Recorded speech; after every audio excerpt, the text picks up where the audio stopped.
안녕하십니까? 2025년 6월 25일 수요일 장애인 생활신문 미디어 생활 소리로 보는 뉴스를 시작합니다. 오늘의 소리로 보는 뉴스입니다. 하나. 전국 말라리아 주의보 발령, 인천시는 예방수칙 철저 준수를 당부합니다. 둘. 국립재활원은 지역사회 장애인 운동코치 양성을 위해 첫발을 내딛었습니다. 재활치료 후 사회복귀간 장애인 건강관리 공백을 해소합니다. 셋. 한자협과 장출연은 장애인 접근권 보장을 막는 차별 조항을 전면 폐지하라고 밝혔습니다. 장애인 접근권 침해 국가책임 집단소송 기자회견을 갖고 제6차 편의증진 종합계획의 바닥면적 기준 전면 폐지를 요구했습니다. 넷. 사회복지직 공무원 부족으로 내년 통합돌봄의 차질이 우려됩니다.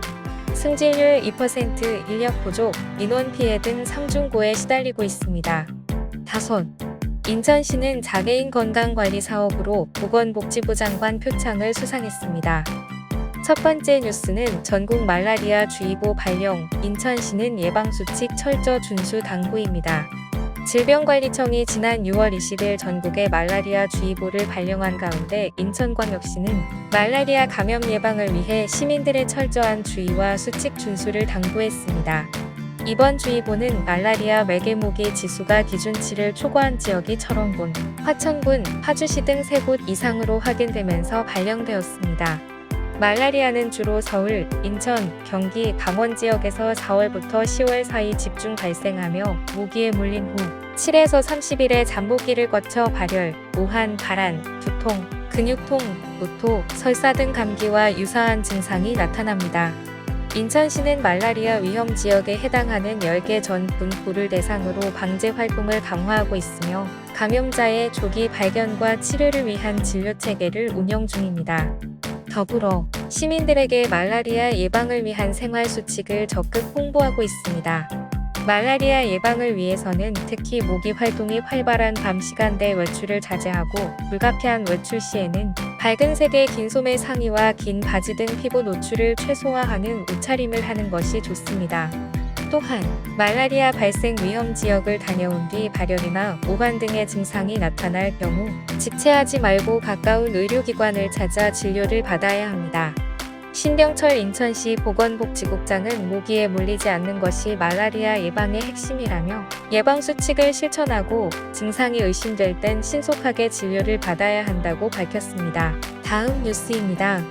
재활치료 종료 후 지역사회로 복귀한 장애인들의 건강관리 공백을 메우기 위한 전문 운동코치 양성 사업이 시작됩니다. 보건복지부 국립재활원은 행정안전부 2025년 공공서비스 디자인 정책개발과제에 선정돼 리필이 필요한 순간 지역사회 장애인 건강 지금부터 도와줄 운동코치로 채우다 라는 과제를 5월부터 본격 추진하고 있다고 밝혔습니다.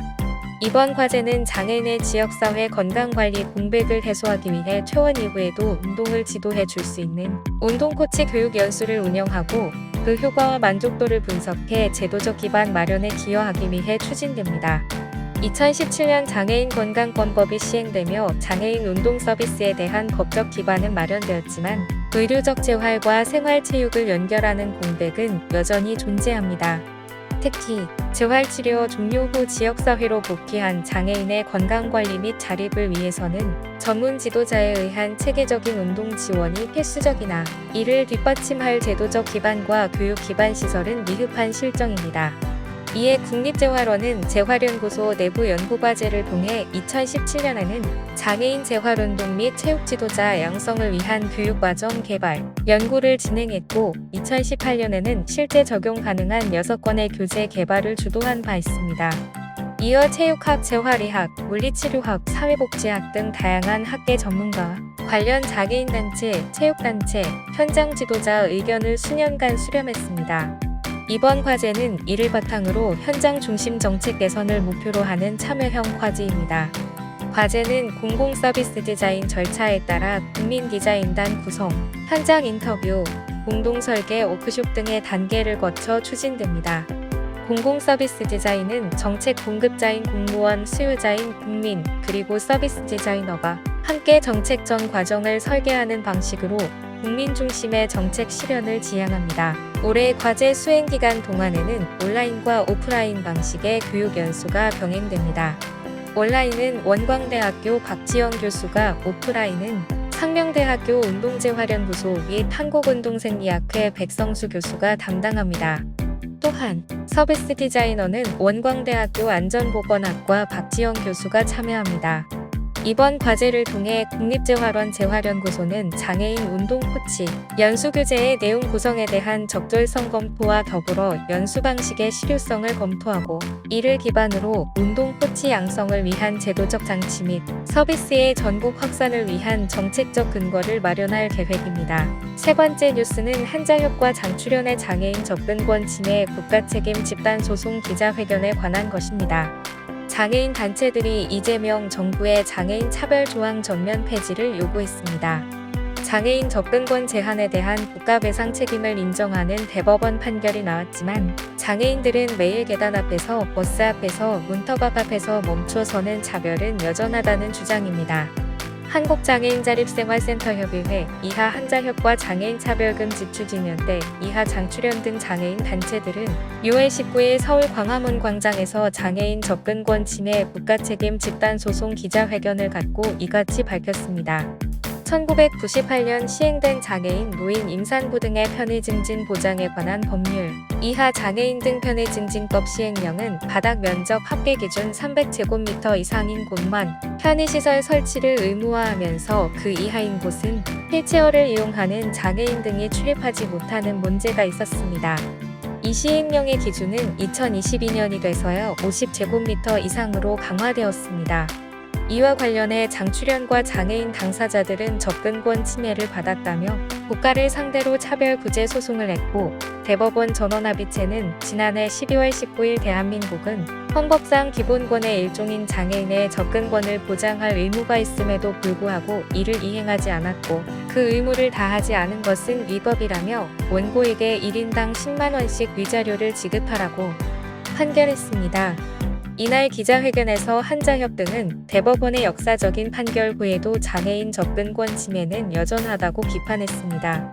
이들은 2022년 장애인 등 편의 증진법 시행령 개정안 기준을 상향한 정도일 뿐이라며 바닥 면적 기준 및 건축 시기에 따른 예외로 인해 장애인의 접근권은 계속 침해되고 있다고 지적했습니다. 특히 문제가 된 장애인 등 편의 증진법 시행령에서 바닥 면적이라는 설치 기준을 아예 없애고 시행령 시행 이전 건축물에 대해서 공전 규정을 적용하는 조항도 폐지해야 한다고 요구했습니다. 한자협 등은 현재 정부가 마련 중인 제6차 편의 증진 종합계획의 차별 조항 전면 폐지 등 장애인 접근권 완전 보장을 위한 내용이 포함돼야 한다고 주장했습니다.